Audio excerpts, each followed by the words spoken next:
6 months ago, I had it all figured out. I had a trip I was going to go on. I was going to go to Uganda for the first time. I was super excited about that. I was having some visitors coming. I was having a team that was going to come and serve here at the church. A wedding was happening I was excited to go to.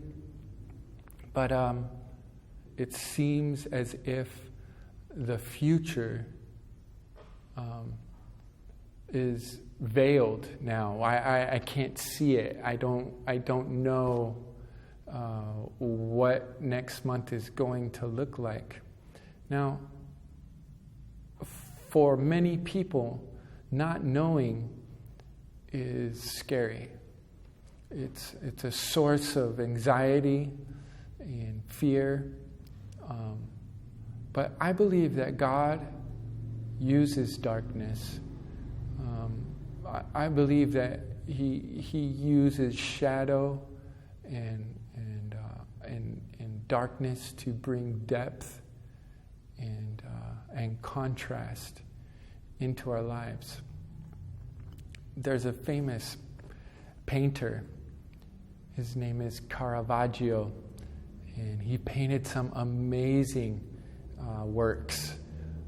And what he became famous for was he would get his subjects, his models there in the studio, and he would set up one light source.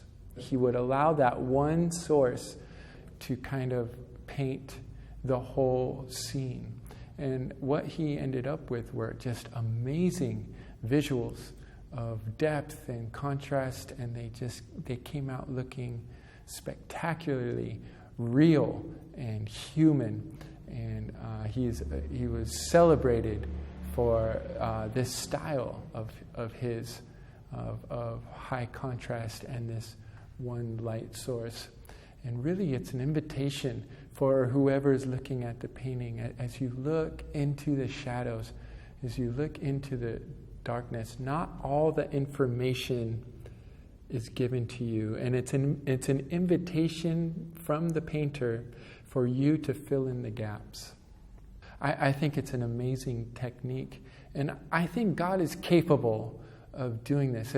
As our futures become unclear, instead of that being a source of fear, I think that it can jumpstart our faith, because He knows He is the painter, and He can use this darkness to bring beauty and depth and contrast into our lives. I really believe that.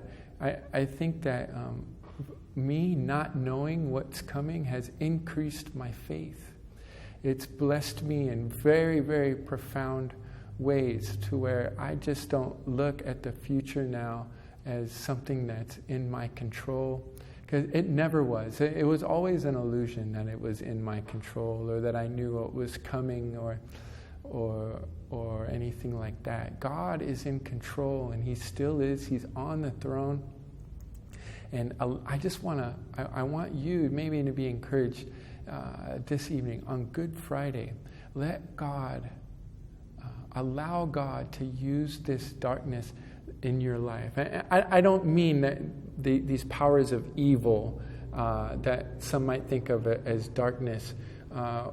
But in the Bible, darkness is used many ways. Evil is one of them, but there's other ways that darkness is used.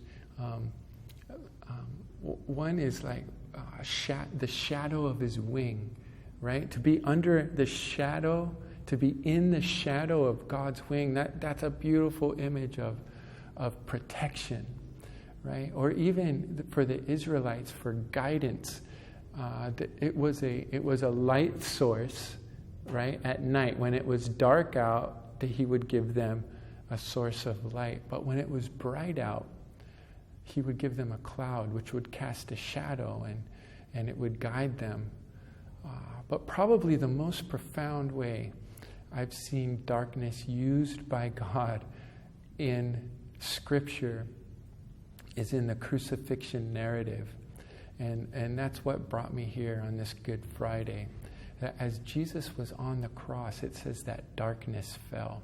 And there was one man, surely there with a weapon, right there at the foot of a cross, in full centurion garb, with hate on his lips, and hate and violence in his grips.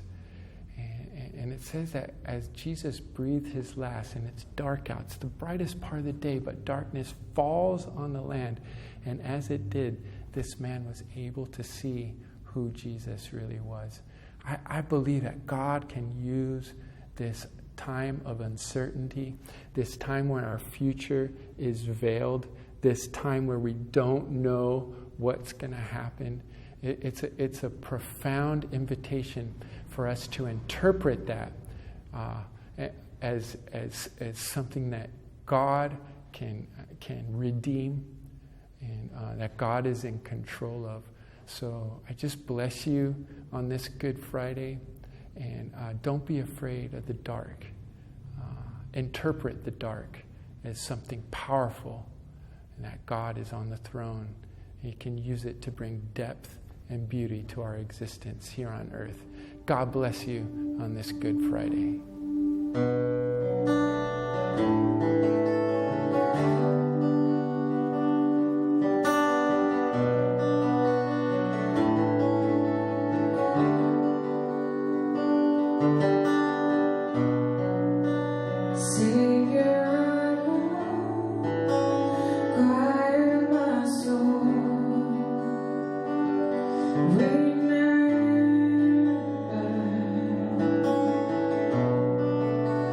Redemption is in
do